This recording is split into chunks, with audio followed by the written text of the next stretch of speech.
અમરેલીના વડિયા તાલુકાના તુરી ગામથી આ વખતે એક મોટા સમાચાર સામે આવી રહ્યા છે। તુરી ગામના સરપંચ પર થયેલા જાનલેવા હુમલાને પગલે ગ્રામજનો અને સ્થાનિય આગેવાનોમાં ભારે રોષ જોવા મળી રહ્યો છે।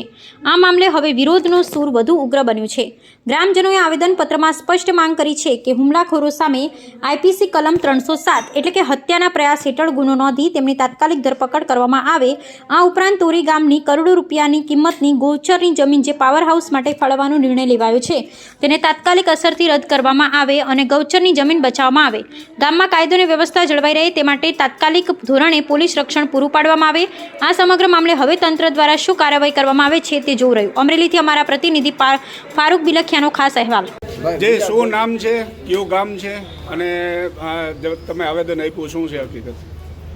બોલું કે મારું નામ છે કલ્પેશ ગોટડિયા, મારું ગામ છે તોરી। મારા ભાઈ ઉપર હુમલો થયો છે। સરપંચના તાલુકા પંચાયતના સદસ્યના ઘરના યોગેશ પાંચોરિયાએ હુમલો કર્યો છે। ખોટું કામ કરવું છે અને અમજાનું ગામમાં ટપાનું ખોટું કામ કરાવવું હતું એટલે એ મંત્રી અને સરપંચને કે તમે સહી કરી દો, નકર એ કે છે ને તમને ઓલું કરવામાં આવશે। અને માઇન્ડ ક્રિમિનલ માઇન્ડ વાળો માણસ છે, એની ઉપર 5 FIR છે। તમને કહું છું હું એક એસ્ટ્રોડિટીની હોતન FIR છે હોતન, અને ખોટી ફરિયાદો એવી રીતે કોઈ આખા ગામમાં સતત દારૂ પીવે છે તોય પોલીસવાળા એક્શન નથી લેતા। ગામમાં દારૂ ફૂલ વેચાય છે હોતન, અને બીજી વિષયનું કનેક્શન એ ખોટું લીધેલું છે હોતન તમને આપું। અને ગામ લોકોને દાટી મારે છે, દારૂ પીવે છે, ગામમાં 24 કલાક દારૂમાં નશામાં હોય છે। યોગેશ પાંચોરિયા। તમારા ભાઈનું નામ શું છે ને શું હોદ્દો છે એની પાસે? મારા ભાઈનું નામ છે કોટડિયા પરેશભાઈ વિનોદરાય, સરપંચનો હોદ્દો ધરાવે છે। સરપંચ એ છે કે એમના પત્ની છે? નહીં, સરપંચ પોતે પરેશભાઈ છે। શું માગણી છે તમારી? અમે એસપીને આવેદન આપેલું છે અને કલેક્ટર સાહેબને આવેદન પત્ર આપવા જઈ રહ્યા છીએ અને ટીડીઓને હોત। શું માગણી શું છે તમારી? ત્યાં 308નો ગુનો લાગે।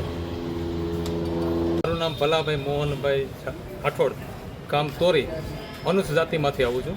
સવાલ એવો છે કે તોરી ગામે 22/7/2026ના રોજ અમારા ગામના સરપંચ શ્રી પરેશભાઈ વિનુભાઈ કોટડિયા માથે હાલના તાલુકા પંચાયતના પ્રમુખના પતિએ જે અમાનવીય રીતે અને હુમલો કરેલો હોય એ વાત મળતા આપણા લોકશાહી ઢબે આ લોકો રાજકીય વખત ધરાવતા હોય અને ગેરકાયદે આવી પ્રવૃત્તિ કરતા હોય તો અમારા ગામ માટે અનંદનીય કહેવાય અને બહુ નિંદનીય બાબત ગણાય કે આવી રીતે જો લોકશાહી ઢબે જો આવી રીતે કૃત્ય થશે તો અમારા સામાન્ય માણસનું શું થાય।